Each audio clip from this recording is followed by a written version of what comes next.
Hello students, आप सभी का डेली क्वेश्चन प्रैक्टिस में हार्दिक स्वागत है। आज हम लोग डेली क्वेश्चन प्रैक्टिस में डील करेंगे बायोलॉजी के टॉपिक इकोसिस्टम के एग्जाम्पलर क्वेश्चन से। जो लोग पहली बार हमसे इस लाइव वीडियो में जुड़े हैं उन सभी को मैं बता देना चाहती हूँ कि डॉक्टर श्लोक केमिस्ट्री लाते हैं रोज़ रात 10 बजे डेली क्वेश्चन प्रैक्टिस। तो चलिए बिना डिले किए शुरू करते हैं अपनी वीडियो को और ले लेते हैं अपना पहला क्वेश्चन। चलिए आइए स्टूडेंट्स स्टार्ट करते हैं अपने पहले क्वेश्चन से। हमारा पहला क्वेश्चन है decomposers like fungi and bacteria are first autotrophs, second heterotrophs, third saprotrophs, fourth chemoautotrophs. Choose the correct answer. इन दिए गए 4 ऑप्शन में से एक ऑप्शन सही है, तो आप सभी लोग अपना आंसर कमेंट सेक्शन में लिख दें। उसके बाद मैं आपको बता देती हूँ इसका सही आंसर। तो उम्मीद है आप सबने अपने आंसर्स दे दिए होंगे। तो चलिए सॉल्व कर लेते हैं अपना ये क्वेश्चन। हमारा ये क्वेश्चन कहता है फंगी है हमारा सैप्रोट्रॉप्स जो कि डेड और डीके पे ग्रो करता है, और बैक्टीरिया है हमारा हेटरोट्रॉप क्योंकि ये आपके फैट्स, शुगर्स, प्रोटीन्स इन सब के मदद से अपना खाना बनाता है, अपना फूड बनाता है, इस वजह से ये है हेटरोट्रॉप। तो हमारा कौन सा ऑप्शन सही हो जाएगा? ए था फर्स्ट एंड थर्ड, बी था फर्स्ट एंड फोर्थ, सी था सेकेंड एंड थर्ड और डी था फर्स्ट एंड सेकेंड। तो इसमें से सही ऑप्शन है option number C, second and third. तो चलते हैं अपने अगले क्वेश्चन की ओर। हमारा अगला क्वेश्चन है the process of mineralisation by micro organisms help in the release of. Options देख लेते हैं। ऑप्शन नंबर ए है inorganic nutrients from humus, option number B है both organic and inorganic nutrients from detritus, option number C है organic nutrients from humus और option number D है inorganic nutrients from detritus and formation of humus. तो आप सभी लोग अपने answers comment section में दे दें। देखते हैं कि ये आंसर किसका सही होता है। तो उम्मीद है आप सबने अपने आंसर्स दे दिए होंगे। तो चलिए देख लेते हैं कौन सा ऑप्शन सही है। Option number A is the right answer. Mineralisation में हमारे माइक्रोब्स यानी माइक्रो ऑर्गेनिज्म ह्यूमस को तोड़ते हैं और बदल देते हैं उन्हें इनऑर्गेनिक न्यूट्रिएंट्स में। तो चलते हैं अपने अगले क्वेश्चन की ओर। हमारा अगला क्वेश्चन है question number 3। Productivity is the rate of production of biomass expressed in the terms of. हमें प्रोडक्टिविटी का टर्म्स बताना है, किन टर्म्स में इन्हें एक्सप्रेस किया जाता है। तो ऑप्शन नंबर 1 है kilo calorie per metre cube year, option number 2 है per gram square year, option number 3 है पर ग्राम ईयर और ऑप्शन नंबर 4 है kilogram per metre square year.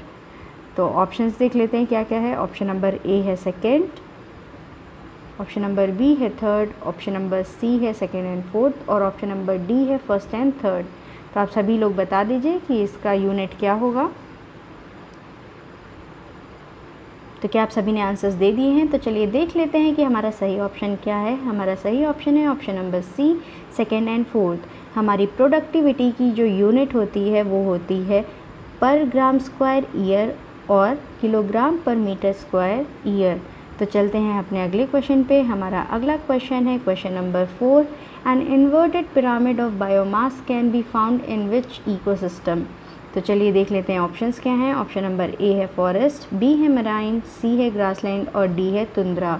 तो आप सभी लोग अपने आंसर्स कमेंट सेक्शन में दे दें। बहुत अच्छा क्वेश्चन है, आया हुआ क्वेश्चन है, तो उम्मीद है आप सभी ने ये सॉल्व कर लिया होगा। तो चलिए देख लेते हैं इसका सही ऑप्शन क्या है। इसका सही ऑप्शन है answer number B, marine. Marine में ही आपके बायोमास का जो पिरामिड होता है वो इन्वर्टेड होता है। तो चलिए चलते हैं अपने अगले क्वेश्चन पे। हमारा अगला क्वेश्चन है question number 5। Which of the following is not a producer. इन ऑप्शंस में हमें बताना है कौन प्रोड्यूसर नहीं है। Option number A spirogyra, option number B agaricus, option number C volvox और ऑप्शन नंबर डी नॉस्टॉक। तो आप सभी लोग अपने आंसर्स कमेंट सेक्शन में दे दें। तो चलिए देख लेते हैं कि किन स्टूडेंट्स का ये आंसर सही हुआ है। इसका सही ऑप्शन है ऑप्शन नंबर बी एगैरिकस। कैसे हमारा एगैरिकस होगा? एगैरिकस जो है हमारा है फंगी जो कि हमारा डेड और डीकेड पे डिपेंड करता है, इसी वजह से ये हमारा प्रोड्यूसर नहीं है। और बाकी सब स्पायरोगैरा, वॉलवॉक्स और नॉस्टॉक हमारे हैं एल्गी के एग्जाम्पल्स। तो इस बेसिस पे ये प्रोड्यूसर्स हैं। तो चलिए चलते हैं अपने अगले क्वेश्चन पे। हमारा अगला क्वेश्चन है question number 6। Which of the following ecosystem is most productive in terms of net primary productivity? तो चलिए देखते हैं कि ये आंसर किसका सही होगा। पहले देख लेते हैं ऑप्शन। ऑप्शन नंबर ए है डेजर्ट्स, ऑप्शन नंबर बी है tropical rain forest, option number C है ओशन और ऑप्शन नंबर डी है एस्चरीज। तो देखते हैं किसकी एनसीईआरटी तैयार है।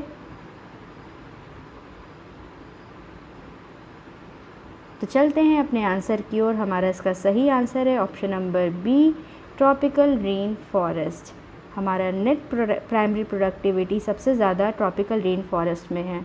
तो चलते हैं अपने अगले क्वेश्चन में। हमारा अगला क्वेश्चन है question number 7। Pyramid of number is option number A always upright, option number B always inverted, option number C either upright और इन्वर्टेड और option number D neither upright nor inverted. तो आप सभी लोग अपने आंसर्स कमेंट सेक्शन में दे दें, उसके बाद इसका सही आंसर बता दिया जाएगा। ये क्वेश्चन भी बहुत ही इम्पॉर्टेंट है। ये स्टूडेंट्स देख लेते हैं इसका सही आंसर क्या है। इसका सही आंसर है option number C either upright और इन्वर्टेड। हमारा ये आंसर इसलिए सही है क्योंकि हमारा पिरामिड ऑफ नंबर जो होता है वो ग्रासलैंड फूड चेन में होता है अपराइट और हमारा पैरासिटिक फूड चेन में होता है इन्वर्टेड या स्पेंडल शेप्ड। तो चलते हैं अपने अगले क्वेश्चन पे। हमारा अगला क्वेश्चन है approximately how much of the solar energy that falls on the leaf of a plant is converted to chemical energy by photosynthesis. तो आप सभी लोग अपने आंसर्स दे दीजिए। तो देख लेते हैं कि किन के आंसर्स सही हैं। ऑप्शन ए है हमारा less than 1%, option number B है 2 to 10%, ऑप्शन नंबर सी है 30% और ऑप्शन नंबर डी है 50%। तो आप सभी लोग ने उम्मीद है अपने आंसर्स दे दिए होंगे। तो चलिए देख लेते हैं कि इसका सही आंसर क्या है। इसका सही आंसर है ऑप्शन नंबर बी 2 to 10%। तो उम्मीद है आप सबने अपने आंसर सही दिए होंगे। तो चलते हैं अपने अगले क्वेश्चन पे। हमारा अगला क्वेश्चन है among the following where do you think the process of decomposition would be the fastest. Option A देख लेते हैं क्या है। ऑप्शन नंबर ए है tropical rain forest, option number B है अंटार्कटिक, ऑप्शन नंबर सी है dry arid region और option number D है अल्पाइन रीजन।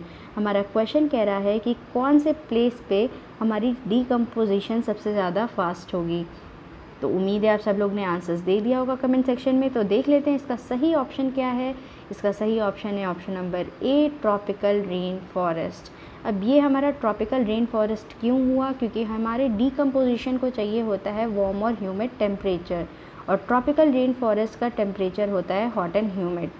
तो यही रीज़न है कि इसका ऑप्शन नंबर ए है सही। तो चलते हैं अपने अगले क्वेश्चन पे। हमारा अगला क्वेश्चन है how much of the net primary productivity of a terrestrial ecosystem is eaten and digested by herbivores। Option number A है 1%, बी है 10%, सी है 40% और डी है 90%। तो देखते हैं कि किनके ये आंसर सही होते हैं। तो क्या स्टूडेंट्स आपने अपने आंसर्स दे दिए हैं? अगर नहीं दिए हैं तो हम चलते हैं देख लेते हैं इसका सही आंसर, क्योंकि हमारे पास टाइम है बहुत कम। तो देख लेते हैं इसका सही ऑप्शन क्या है। इसका सही ऑप्शन है ऑप्शन नंबर डी 90%। ये हमारा क्वेश्चन जो है वो बेस्ड है 10% लॉ पे। 10% लॉ हमारा क्या कहता है कि हमारा 10% जो एनर्जी है वो हमारे नेक्स्ट ट्रॉपिकल लेवल पे ट्रांसफ़र हो जाती है और रेस्ट हमारे में यूज़ हो जाती है, उसी ट्रॉपिकल लेवल में यूज़ हो जाती है। तो इस हिसाब से जो एनर्जी हमारे हर्बीवोर्स प्लांट से लेंगे उसका 10% वो ट्रांसफ़र कर देंगे, बाकी का 90% वो रख लेंगे। तो उनकी नेट प्राइमरी प्रोडक्टिविटी कितनी हुई? 90% हो गई।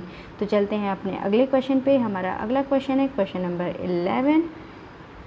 During the process of ecological succession the changes that take place in the communities are. Option number A orderly and sequential, option number B random, option number C very quick और option number D not influenced by the physical environment.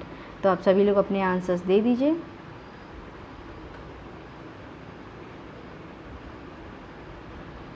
तो चलिए देख लेते हैं इसका सही answer क्या है। इसका सही आंसर है ऑर्डरली एंड सीक्वेंशियल। जो भी हमारे इकोलॉजिकल सक्सेशन के चेंज होते हैं हमारे फिजिकल एनवायरनमेंट के कंपैरिजन में, वो ऑर्डरली और सीक्वेंशियल और पैरेलल होते हैं हमारे फिजिकल एनवायरनमेंट के साथ।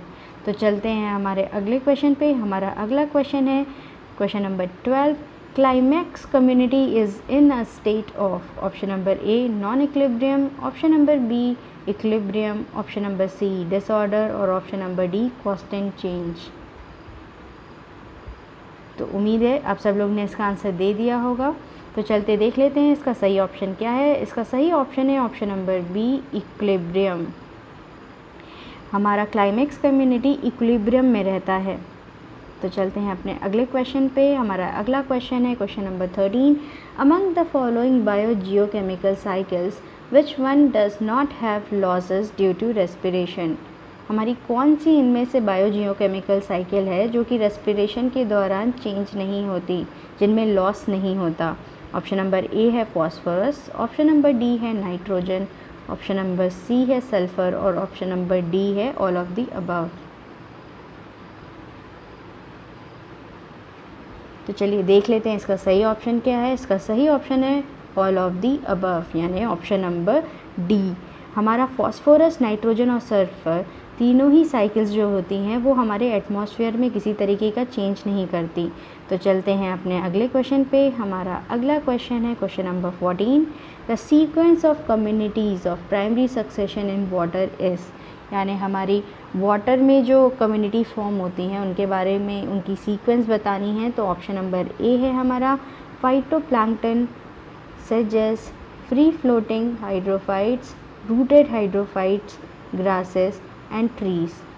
ऑप्शन नंबर बी है हमारा phytoplanktons, free floating hydrophytes, rooted hydrophytes, सेजेस, grasses and trees. Option number C है हमारा फ्री फ्लोटिंग हाइड्रोफाइट्स, सेजेस, phytoplankton, rooted hydrophytes, grasses and trees. और ऑप्शन नंबर डी है हमारा phytoplankton, rooted submerged hydrophytes, floating hydrophytes, reed swamp, सेजेस, meadows and trees. तो आप सभी लोग अपना सही आंसर बता दें, आपको इसमें से कौन सा ऑप्शन सही लगता है, उसके बाद हम इसका आंसर बता देते हैं।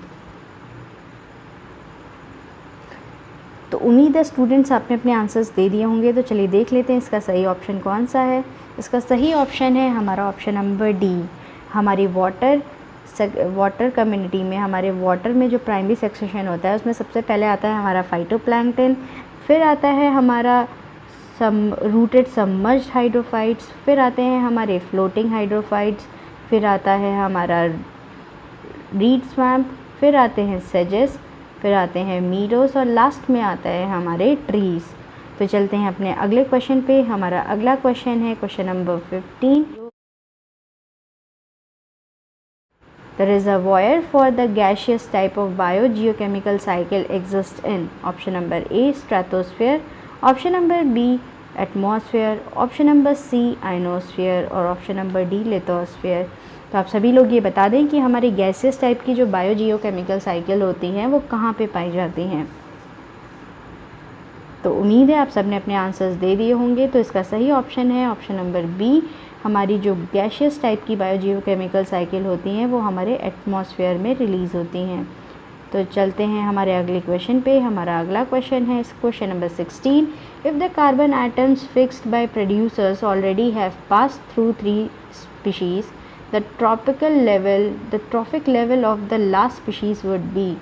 अगर हमारे कार्बन एटम्स जो हैं वो प्रोड्यूसर्स के द्वारा फिक्स कर दिए गए हैं और अगली 3 स्पीशीज़ में पास हो चुके हैं, तो हमारा जो लास्ट स्पीशीज़ होगा वो कौन सा होगा। तो ऑप्शन देख लेते हैं। ऑप्शन नंबर ए है स्कैवेंजर, ऑप्शन नंबर बी है tertiary producer, option number C है टर्शरी कंज्यूमर और ऑप्शन नंबर डी है सेकेंडरी कंज्यूमर। तो आप सभी लोग अपने आंसर्स कमेंट सेक्शन में दे दें। तो उम्मीद है आपने अपने आंसर्स दे दिए होंगे। तो चलिए देख लेते हैं इसका सही आंसर क्या है। इसका सही आंसर है option number C tertiary consumers, जो कि हमारे टॉप कार्निवोर्स भी कहलाते हैं।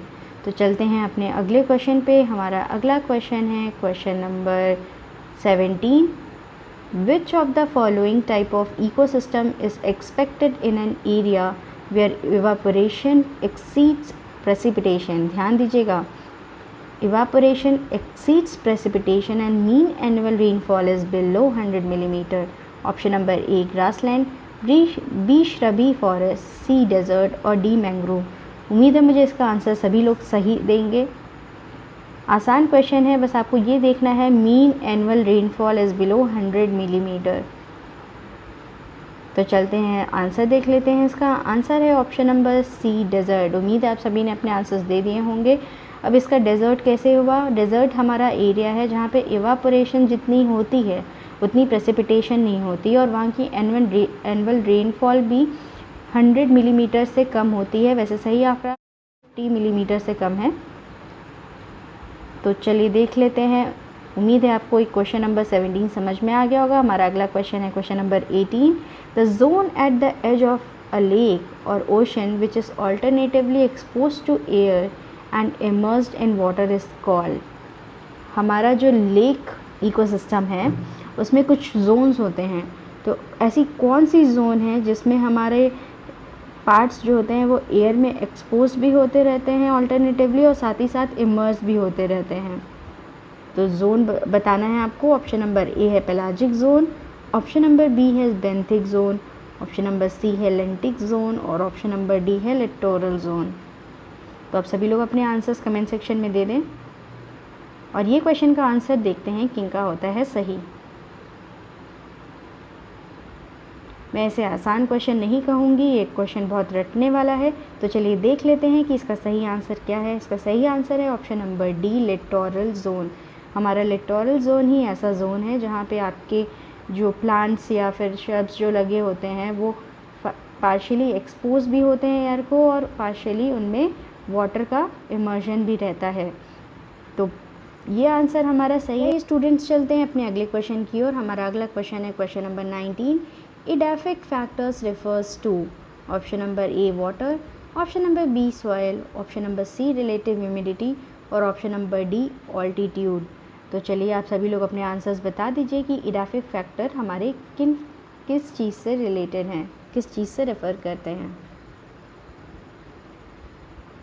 तो उम्मीद है आप सबने अपने आंसर्स दे दिए होंगे। तो चलिए देख लेते हैं इसका सही ऑप्शन क्या है। इसका सही ऑप्शन है option number B soil. Edaphic factor जो होते हैं हमारे डील करते हैं structure and composition of soil से। तो चलते हैं अपने अगले क्वेश्चन पे। हमारा अगला क्वेश्चन है विच of the following is an ecosystem service provided by a natural ecosystem.